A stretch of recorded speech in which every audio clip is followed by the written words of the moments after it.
everyone. Welcome to the second episode of the Yoga Focus podcast. This week I'm going to be talking about our yoga board, about this concept of self-inquiry. And this is something that I did pull from the breathing book, which is what I've been talking about the last episode, and I've been posting some things about it on my social media, different quotes and things, because there's a ton of great quotes that I took out of that book. But this kind of goes beyond just what I was reading in the breathing book to this movement that's happening in the yoga community, specifically with teachers and the modern movement that's happening in yoga to update and find better practices within the way that we convey the information of yoga. And I think this is really a cornerstone to what's happening in that modern movement of updating our teaching. This idea of self-inquiry is really rather new in yoga. The traditional system of how information was passed from teacher to student, especially if we go back to the original guru structure where there was a teacher that had the information, they would accept students, and then those students were really expected to follow what the guru said and follow the guru's instruction pretty much to a T. There was no room for questioning. There was no room for adaptation at that point. What the guru said was the way that the practice was supposed to go, and there wasn't a lot of individual variation for people to follow. Fast forward many, many years, and I feel like since I got into yoga about 15 years ago, there has been a really strong movement toward adaptation, and I think Iyengar yoga had a lot to do with that. When Iyengar yoga really started to come up and be more widely practiced, there was this introduction of using props and to use the props to modify or adapt the poses to fit a wider range of body types and movement abilities and different levels of strength. So that opened up this whole wonderful area in yoga where the poses weren't just done in one way. But as we move forward and really understanding things in movement science, not just in terms of asana, but also in the world of therapy and sports and things like that, all of the things that fall under the movement umbrella, and even going outside of the scope of movement to psychology and self-growth and self-development, all of those things are moving in this direction of cultivating this skill of self-inquiry. It's this process of taking the information that we have internally and opening up our receptivity to that information, creating stronger lines of communication so that when our body is giving us information, the line of communication is open so it actually gets into our awareness.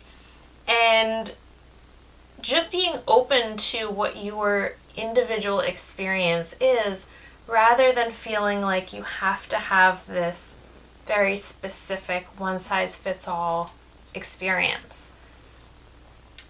The perfect example that I have up on the board is this idea that a lot of times when you're teaching, especially when you have newer students, or I run into this a lot when I'm doing teacher trainings, students who are transitioning into that teacher role want you to tell them exactly what they're supposed to do, what the right way is, what the wrong way is, and how they should convey the, quote, right way to the students.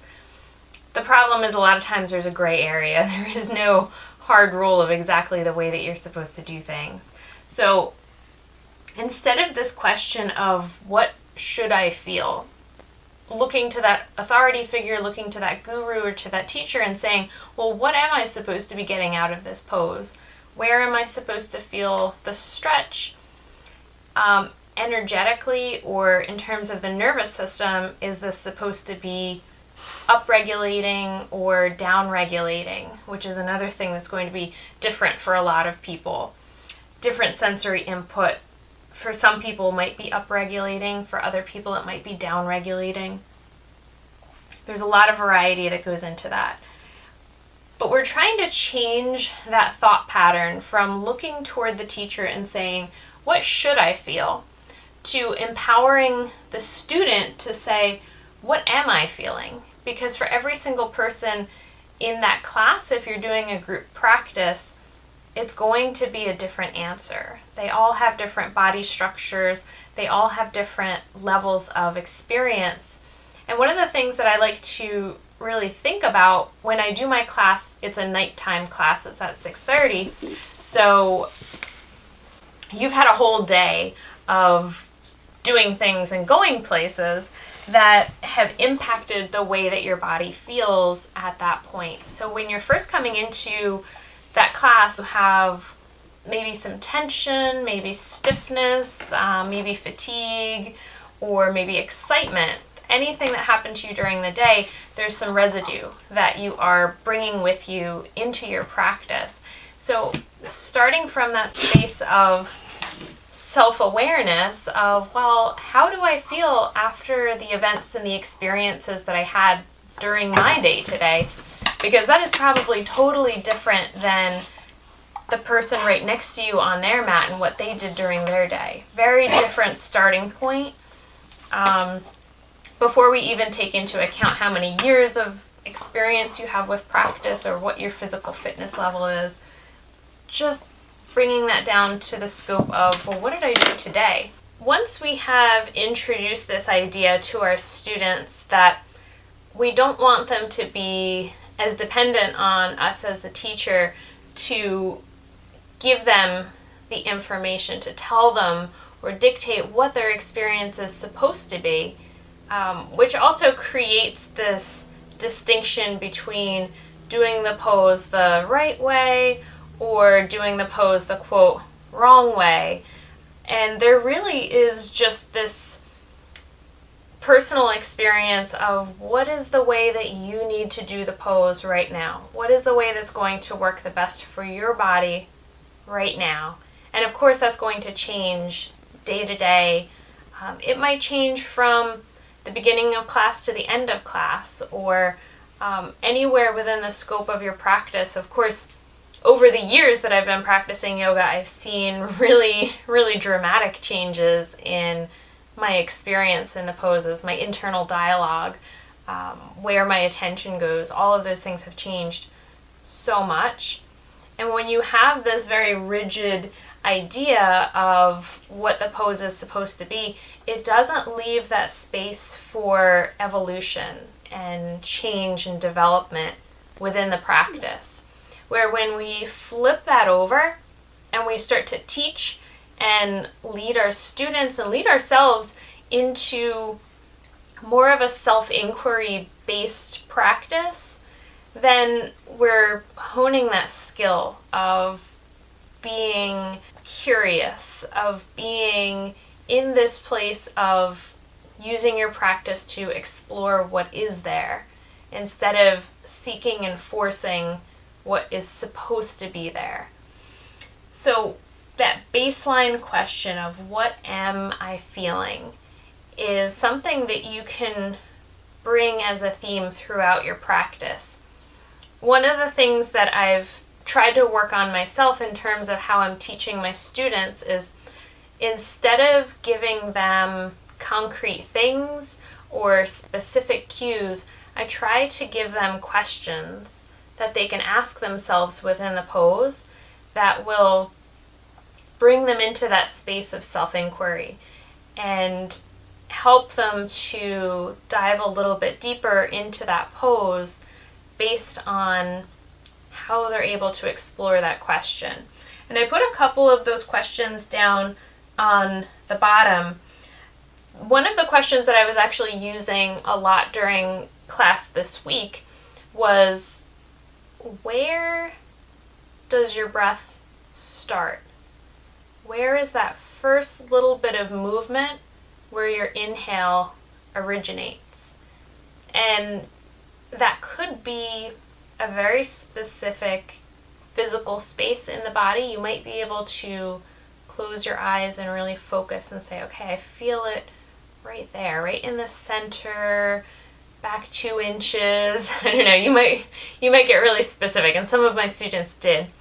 But I'm also kind of opening it up to, you don't necessarily have to answer that question in a really specific way. It could be more general. It could be a sense of an area, or maybe an energy shift that you feel happening when you transition from the exhale, the space at the bottom of the exhale, to that little movement into the inhale, that first bit of effort that we're using to start to draw breath in.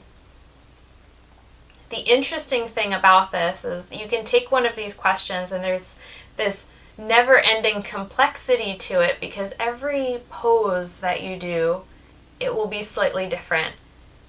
Every time you have a different energy or a different level of arousal, you're going to have a shift in your breath because your nervous system is working differently.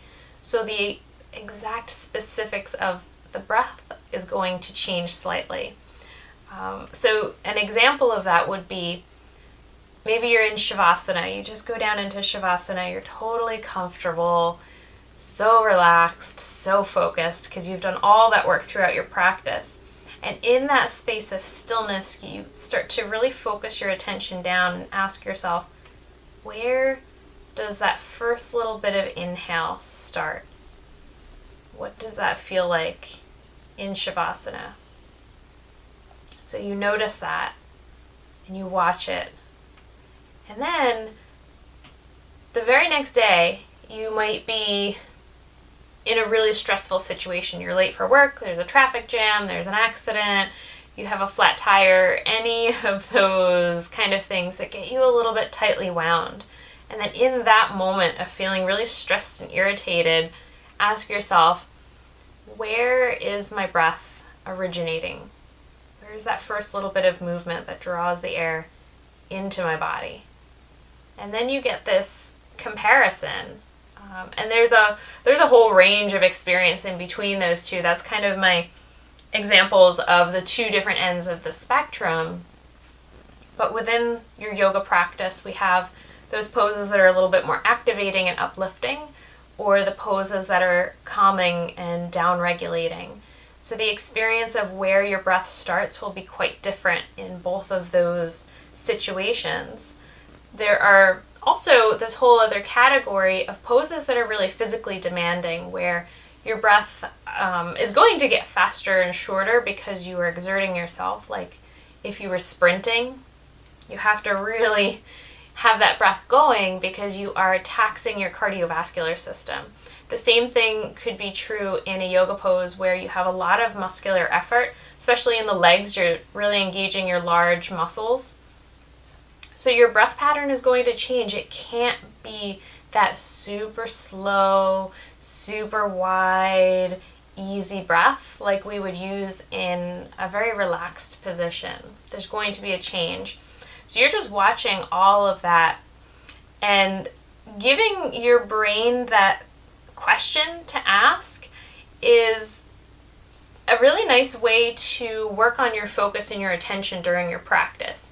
If you are someone who feels like your mind tends to wander, giving yourself a specific question in terms of the self-inquiry practice to work through while you're in your poses or while you're doing your breath work will give your brain something to feel like it's working on. The brain is kind of like a puppy. Red is finally over on the couch being quiet. But sometimes when he really wants attention, I have to give him a bone or something that he can chew on, and that will keep him content and quiet in the corner. Our brain is kind of the same way. When our brain gets really wound up and it feels like it has to do things, it has to feel involved. If you're very still and... Oh, there's Red giving his input. If you're very still and the mind starts to go, I've done this pose already, I'm getting bored, it will start to then go and try to entertain itself with some sort of worry or drama or planning something that you need to do later. But instead, we're handing your brain that bone that it can chew on in the form of a question that has an infinite number of answers so that we can always keep working on it. The next component of this that I wanted to talk about is this idea of closing your eyes within your practice whenever you feel comfortable with that. And that's going to be a little bit different for everybody. Sometimes it will feel uncomfortable to have your eyes closed, so totally fine to keep them open. But I encourage you that when you do feel that comfort level with being able to close your eyes, this comes back to that idea of pratyahara, that when we withdraw from the senses, we have a tremendous amount of attention that we can focus internally. We become so much more receptive to our internal experience when we're not distracted by that external stimulation. And vision is a huge part of that. We are very visual creatures. So when the eyes are open, you're looking around the room, you can't help but see other people in their poses. And there's this very easy jump to comparison or to judgment, or a lot of times I'll have this from newer students. They'll look up at me and after class make some kind of a comment of, well, my pose didn't look like that. How come my pose doesn't look like your pose? And I usually have to come up with some sort of an answer of, my body structure is different, my years of experience doing yoga are different. We have to be really careful not to allow ourselves to take that leap into judgment or comparison. So I find that closing your eyes is a very easy way to give yourself some space from that. Give yourself a break from looking around the room. It also lets you find your own pace and to connect more to the internal sense of your breath or the body sensations that you're getting when you're in a particular pose, or to watch your thought patterns or your emotional patterns that are unfolding during that course of your practice that day. So that ability to close your eyes, to decrease the feeling of having to compare yourself, and to give a stronger internal focus.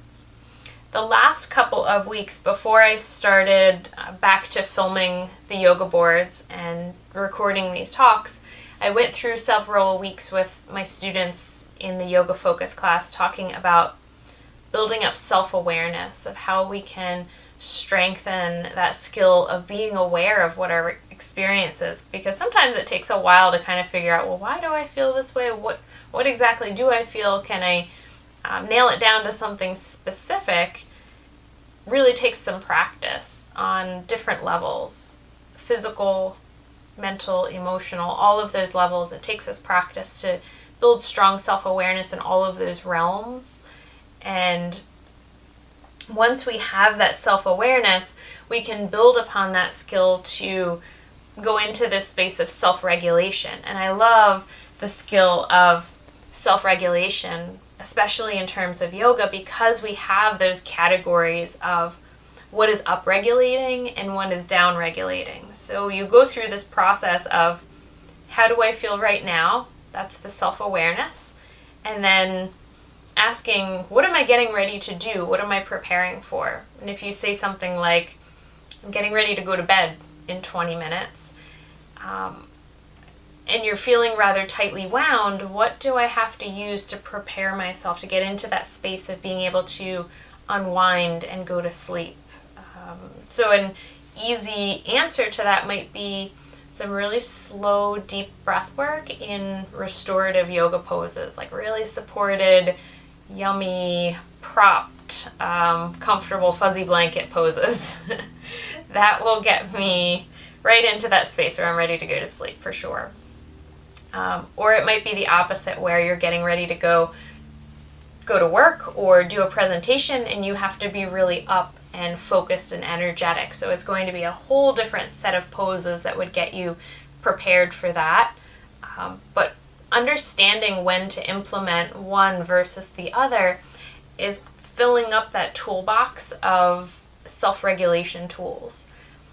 The difference is that what I had mentioned earlier, some people are going to find some things really regulating and other people are going to not find them very regulating.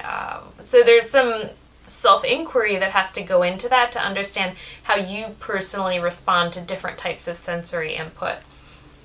That's actually something that I go into a little bit more detail in the manual, the Yoga Therapy at the Wall manual, Self-Regulation and Self-Awareness. So I'll jump down to this next part on the board. It says the turning of your attention and curiosity inward toward yourself and the truth of your nature. And this starts to bring us down to the really deep core of what we're doing in this self-inquiry based yoga practice. The question that we can pose in terms of concentration or meditation is this question of who am I? And this is a question that we could hold on to and use in meditation from now for the rest of our lives because it's so rich and so deep.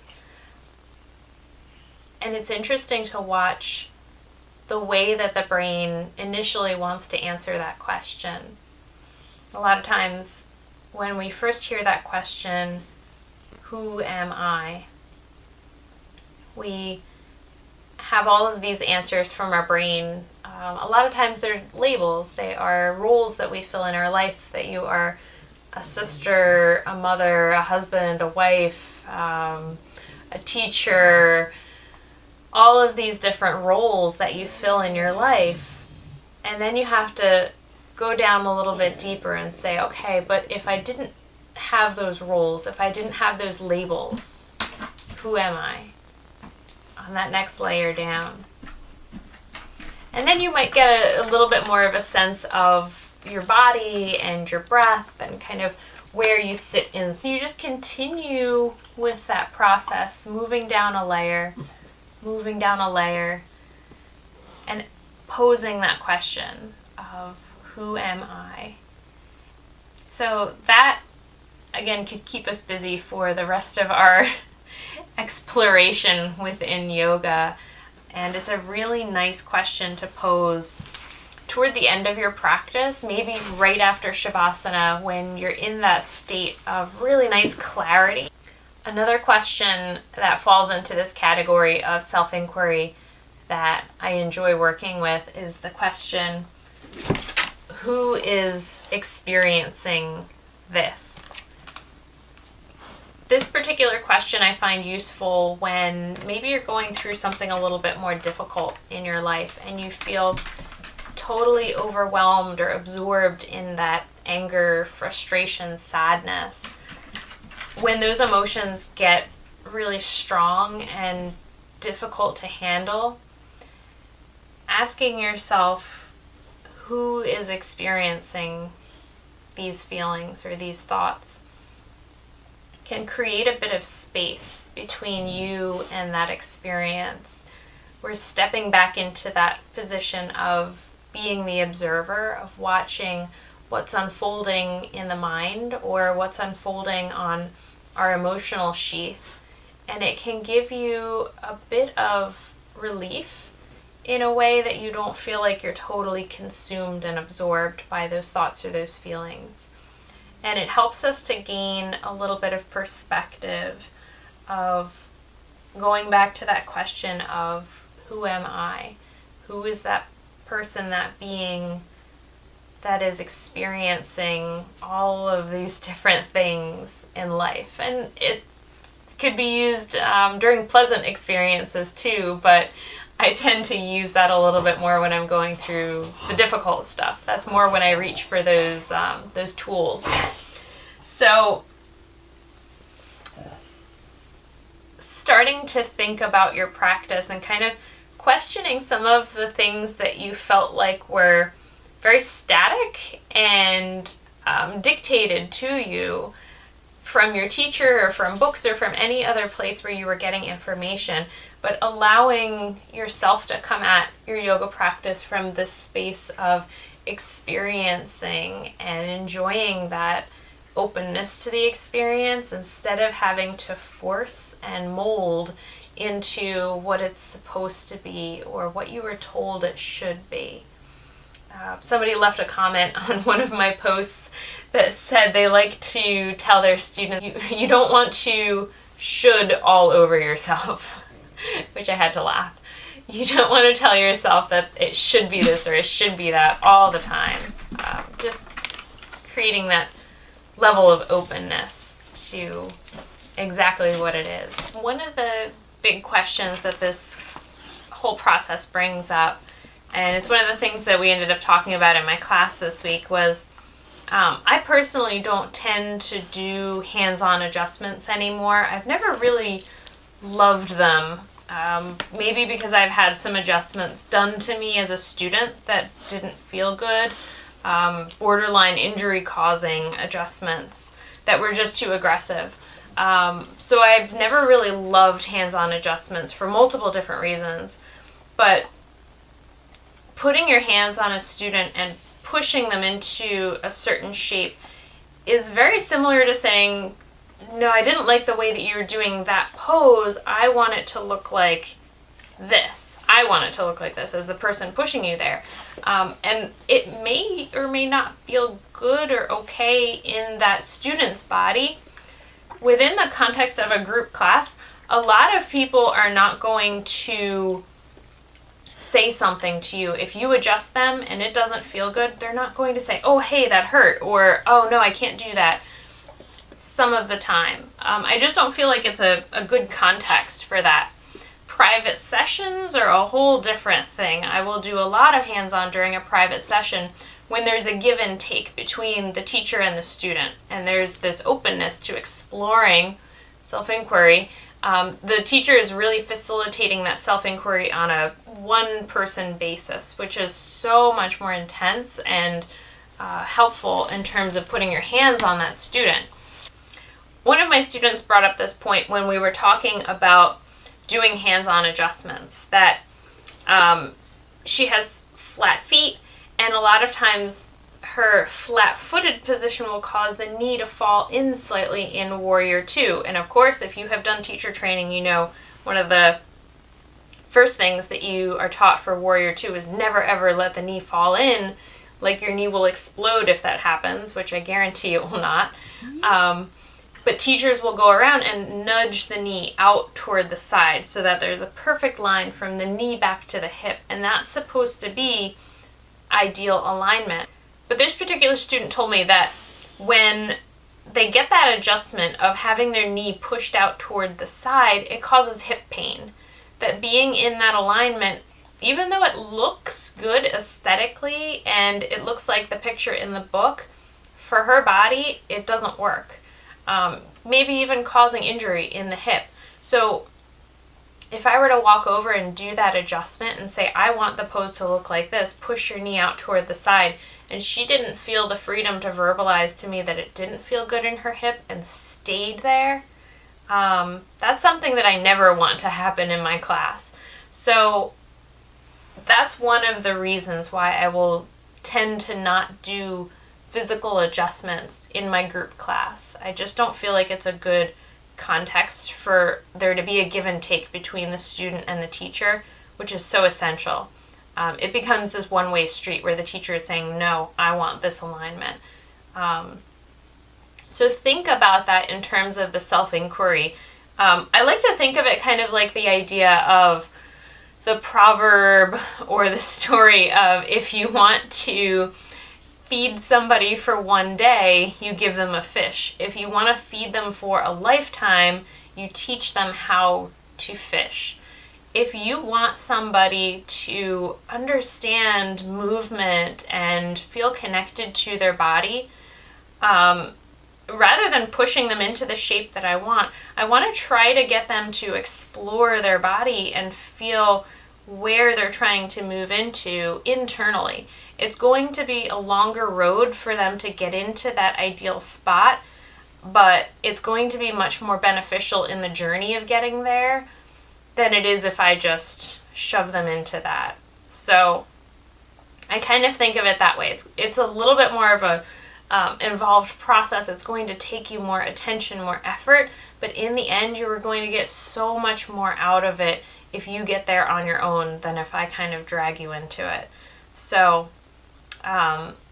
let me know that, of course, there's a giant debate right now on adjustments and hands-on and all kinds of things like that, but let me know how you feel about that, if you've ever had an adjustment that maybe didn't feel good, or if you love getting adjustments. I know some students will only go to classes where they get hands-on, and that's fine if you like that, but let me know how you're trying to cultivate this sense of self-inquiry, whether you're a student and you're practicing or you're a teacher and you're guiding others.